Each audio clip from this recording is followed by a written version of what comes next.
তারা একসঙ্গে চলার বন্ধুদেরকে নিয়ে প্রতারণা করে, এদের মাধ্যমে বাংলাদেশের মানুষ প্রতারিত হবে, আমাদের আশা আকাঙ্ক্ষা বাস্তবায়ন হবে না।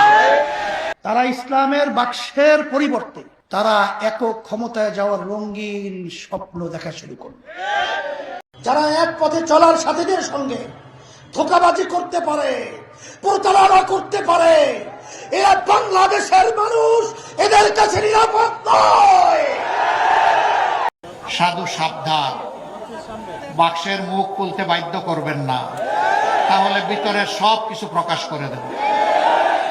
আমরা কারো বিরুদ্ধে লাগালাগি খুচাখুচি করা পছন্দ করি না, কিন্তু আমাদেরকে কুচা দিলে কুচা ফিরাইয়া দেওয়া আমাদের উপরে ওয়াজিব। আসসালামু আলাইকুম রহমতুল্লাহ। সুপ্রিয় দর্শক, চরমনাইয়ের পীর চেয়েছিল যে জামাতে ইসলামের যে 11 দলীয় জোট সেটা ভেঙে দিতে। এই কারণে চরমনাইয়ের পীর 11 দলীয় জোট থেকে বের হয়ে গিয়ে 10 দলীয় জোট হয়েছিল। তারা চেয়েছিল যে মামুনুল হককে ডাক দিলেও সে হয়তো আসবে, কিন্তু মামুনুল হক রাজনীতি বোঝে। এই কারণে মামুনুল হক চরমনাইয়ের কথাতে বের হয়ে যায়নি। 11 দল জোট ভেঙে গিয়ে 10 দল হলো। গতকালকে আবারও 11 দল যুক্ত হয়েছে, মানে নতুন আর একটা দল যুক্ত হয়েছে, সেটা হলো যে মোস্তাফিজুর রহমান ইরানের দল বাংলাদেশ লেবার পার্টি যুক্ত হয়েছে। তো প্রিয় দর্শক, এই বিষয় নিয়ে আজকের ভিডিওতে বিস্তারিত আলোচনা করা হবে। তো দর্শক, চরমনাই পীর দল থেকে বের হয়ে গিয়ে মুফতি ফয়জুল করিম এবং তার চেলাচামটারা, মানে মূর্খ মুরিদেরা শুধু জামাতের বিরুদ্ধে বিষোদ্গার। যেমন বিএনপিরা যে কোনো জনসভায় যে কোনো বক্তব্যে শুধু জামাতের বিরোধিতা করে, সেই রকম চরমনাইও শুরু করছে, জামাত মুনাফিক এসে হ্যান ত্যান অনেক কিছু। তো আমরা এতদিন দেখেছিলাম যে চরমনাইয়ের যে মূল পীর এখন রেজাউল করিম, তিনি জামাতের বিরুদ্ধে কিছু বলেন। আমি মনে করেছিলাম যে তিনি বোধহয় মধ্যমপন্থায় আছে, কিন্তু না, গত 2 দিন তার বক্তব্য শুনলে আপনি অবাক হয়ে যাবেন। চরমনাই পীর কি বলেছে জামাত সম্পর্কে, চলুন আমরা একটু শুনে আসি। এদের মাধ্যমে জাতি প্রতারিত হবে, দেশ আবার অনিশ্চয়তার দিকে চলে যাবে এবং পরীক্ষিত সাথীদের সাথে প্রতারণা করতে পারে। এরা ক্ষমতায় গেলে বাংলাদেশের জনগণের সঙ্গে প্রতারণা করবে, এটাই হলো বাস্তবতা।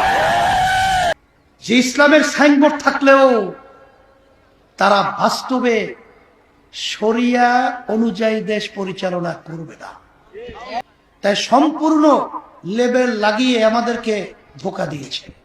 সুপ্রিয় দর্শক, আপনারা চরমনাই পীরের বক্তব্য শুনলেন। তো আমিরা জামাত কিছুটা হিংস দিয়েছে এই বক্তব্যের, সেটা একটু শোনেন।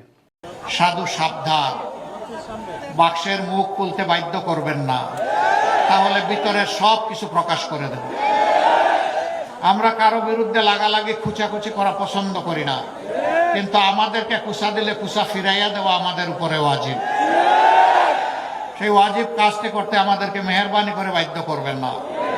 আমরা আগেই বলেছি, জাতিকে বিভক্ত করতে চাই না, জাতিকে ঐক্যবদ্ধ করে আমরা সামনে আগাতে চাই। এই জন্য আমরা 3টা শর্ত মাত্র দিয়েছি।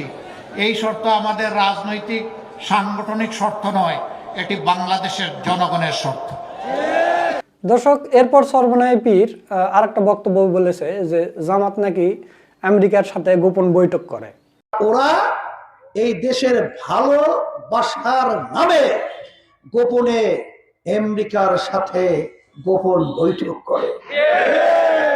তো আমি এখন বলি যে জামাতে ইসলামী যে রাজনীতি করে আর চরমনাই যে রাজনীতি করে, চরমনাই যদি 100 বছরও ইল্লাল্লাহ জিকির করে, তারপরেও আমেরিকার কোনো প্রতিনিধির সাথে এরা বৈঠকে বসার মতো এদের যোগ্যতা হয়নি। তো প্রিয় দর্শক, আমেরিকার অ্যাম্বাসেডার, আমেরিকার রাষ্ট্রদূত, তিনি সরাসরি জামাতকে বলেছে যে আপনারা যে চরমনাইকে জোটে নিয়েছেন, চরমনাই তো মৌলবাদী একটা দল, এরকম করে বলেছে। কিন্তু জামাতে ইসলাম সেটা ডিফেন্ড করেছে, তারপরেও চরমনাই বের হয়ে গেছে। এই কথাটা বলেছেন ডক্টর আব্দুল্লাহ মোহাম্মদ তায়ের সাহেব। চলুন সেটা একটু শুনি। আমরা যখন শুধু ইসলামী পন্থীদের নিয়ে যদি আমরা আগাতাম, তাহলে এটা মৌলবাদ দিয়ে একটা জোট হিসেবে চিহ্নিত হতো।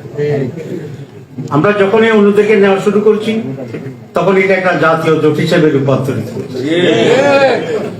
ঠিক আছে, আমরা যখন প্রথম জোট তো হচ্ছে আমাদের চরমনাইয়ের সাথে। তো আমেরিকান এম্বাসিতে আমি গেলাম, বলো যে তোমরা তো মৌলবাদীদের সাথে আছো, এটা কেমন কথা? আমি বলছি এটা কোনো অসুবিধা নেই, তাদের ভিতরে যে কিছুটা এক্সট্রিমিজম আছে আমরা ওদেরকে ওখান থেকে দূরে আনতেছি। তাইলে ঠিক আছে। সর্বনাশ চিন্তা করেছে যে ইউরোপ আমেরিকাকে টেক্কা দিয়ে তারা নাকি মানে একদিনে রাষ্ট্র গঠন করে সরে আইন চালু করে দেবে। অত সোজা না। গণতান্ত্রিক উপায়ে আপনি নির্বাচন করবেন, সব করবেন, আর একদিনে আপনি সরে আইন বাস্তবায়ন করবেন, এটা কখনো হয় না। কওমের বড় বড় আলিম ওলামা রফিকুল ইসলাম মাদানিকেও দেখলাম যে জামাতের বিরুদ্ধে পোস্ট করতে। মানে তার কাছে হাসিনার আমলই ভালো ছিল। এই পিচ্চি হুজুর একটা মাদানি আছে না, সে জামাতের বিরুদ্ধে লেগে গেছে। তার মানে তার চিন্তা ভাবনা যে হাসিনা ফিরে আসলে ভালো হয়, আয়নাঘরে তার ভালো ছিল। জামাতে ইসলামী আনলে তো আর আয়নাঘর হবে না। জামাতে ইসলামী ক্ষমতায় যদি আসে তাহলে তো ওই আওয়ামী লীগের শাসন আমলের চাইতে ভালো শাসন করবে। এটা তাদের মাথায় আসে না। তাদের চিন্তা ফতুয়া নিয়ে তাদের শুরু হয়ে গেছে। তো প্রিয় দর্শক, সর্বনায় পীর যে মামুনুল হককে বের করে নিয়ে যাওয়ার জন্য চেষ্টা করেছিল এবং সর্বনায়ের যেগুলো মুরিদ আছে তারা ফতুয়া দিচ্ছে যে জামাতে ইসলামী মুনাফিক, তারা শরিয়া আইন চায় না এসে হানতে। তো তাহলে এখন আপনারা বলেন যে সর্বনায়ের যে বক্তাগুলো আছে, সর্বনায় যে মুরিদগুলো আছে, বা সর্বনায় দুইটা পীর যারা আছে তাদের পড়াশোনা বেশি নাকি মামুনুল হকের পড়াশোনা বেশি? এখন আপনারা বলেন। তো যদি 10 দলীয় জোটে মামুনুল হক থাকে তাহলে তো মামুনুল হকও মুনাফিক হবে। মামুনুল হকের বিরুদ্ধে কিছু বলতেছেন না কেন? এরা অনেক চেষ্টা করছে মামুনুল হককে বের করে নিয়ে যাওয়ার জন্য, কিন্তু মামুনুল হক যায়নি। মামুনুল হক কি করতেছেন চলুন সেটার একটু ভিডিও দেখি আমরা। 10 দলীয় ঐক্য গঠিত হয়েছে কোন শুধুমাত্র একটি দলের স্বার্থ উদ্ধার করবার জন্য নয়। 10 দলীয় ঐক্য গঠিত হয়েছে 10টি দলের ভাগ্য করবার জন্য নয়। 10 দলীয় ঐক্য গঠিত হয়েছে বাংলার মানুষের ভাগ্য করবার জন্য। 10 দলীয় ঐক্য নির্বাচন করছে নিজের দলকে প্রতিষ্ঠা করবার জন্য নয়। 10 দলীয় ঐক্য নির্বাচন করছে বাংলার মানুষের ভাগ্য পরিবর্তন করবার জন্য। আমি ডক্টর শফিকুল ইসলাম মাসুদের হাতে ন্যায়ের প্রতীক, ইনসাফের প্রতীক দাড়িপাল্লা তুলে দিয়ে এদেশের আলেম সমাজের পক্ষ থেকে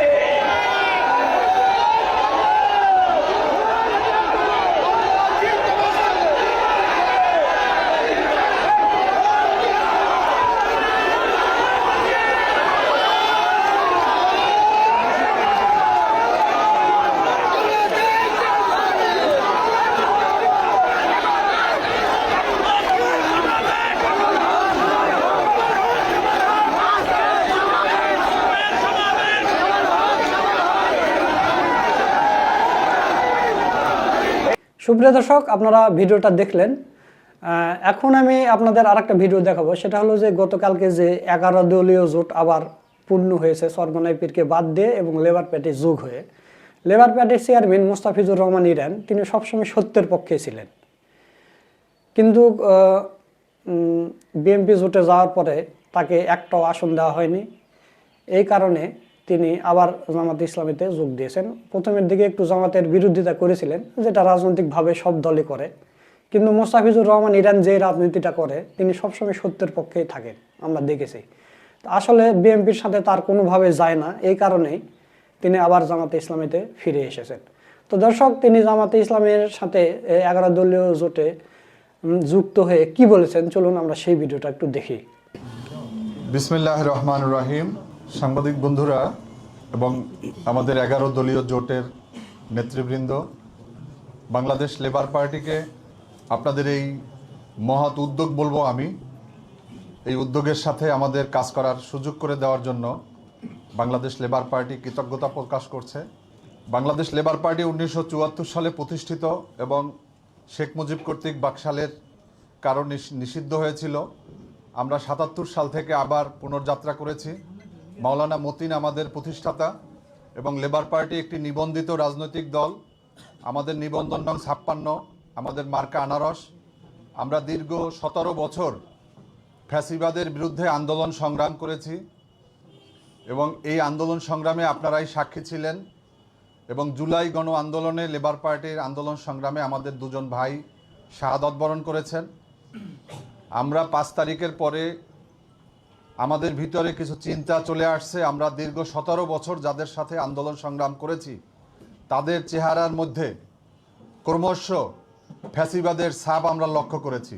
আমরা ফ্যাসিবাদের কর্মকাণ্ডগুলোকে ক্রমান্বয়ে তাদের কর্মকাণ্ডে প্রমাণিত হতে দেখছি। সর্বশেষ আমরা যেদিন তাদের সাথে সম্পর্ক ছিন্ন করেছি, তখন আমাদের এই বক্তব্যগুলো ছিল, এবং আজকে আমরা নতুনভাবে জামাত ইসলামী নেতৃত্বে আজকে যে নতুন যাত্রা ইনসাফের বাংলাদেশ প্রতিষ্ঠার, সেই ইনসাফের বাংলাদেশ প্রতিষ্ঠার একজন কর্মী হিসাবে আমরা আজকে এখানে যোগদান করেছি। আমরা মনে করি যে দীর্ঘ 17 বছর জনগণের কাছে যে অঙ্গীকার ছিল আমাদের, আওয়ামী দুঃশাসন শুধু নয়, আধিপত্যবাদ এবং ফ্যাসিবাদ মুক্ত বাংলাদেশ, সামনের 12 তারিখে যে নির্বাচন, সেই নির্বাচনে যদি গতানুগতিকভাবে শুধু ক্ষমতার পরিবর্তন হয়, তাহলে দেশ, জাতি এবং জনগণের কোনো ভাগ্যের পরিবর্তন হবে না। আমরা একটা অর্থবহ পরিবর্তন চাই, এবং যেই পরিবর্তনের মধ্য দিয়ে মহান মুক্তিযুদ্ধের চেতনা এবং জুলাইয়ের যেই আবেদন, জুলাইয়ের যে অঙ্গীকার, জন আকাঙ্ক্ষা, তা যেন পূরণ হয়। এজন্য আজকে থেকে আমাদের নতুন যাত্রা শুরু হলো ইনশাআল্লাহ। আপনাদের মনে আছে যে আমরা 18 দলীয় জোটে জামাত ইসলামী সহ আমরা দীর্ঘদিন কাজ করেছি। 4 দলীয় জোটের পরে রাজনৈতিক দল বাংলাদেশ লেবার পার্টি আমরা ছিলাম সেখানে, এবং সর্বশেষ 25 সাল পর্যন্ত 20 বছর দীর্ঘদিন আমরা কাজ করেছি। আমাদের নীতি নৈতিকতার জায়গা থেকে আমরা পরীক্ষিত।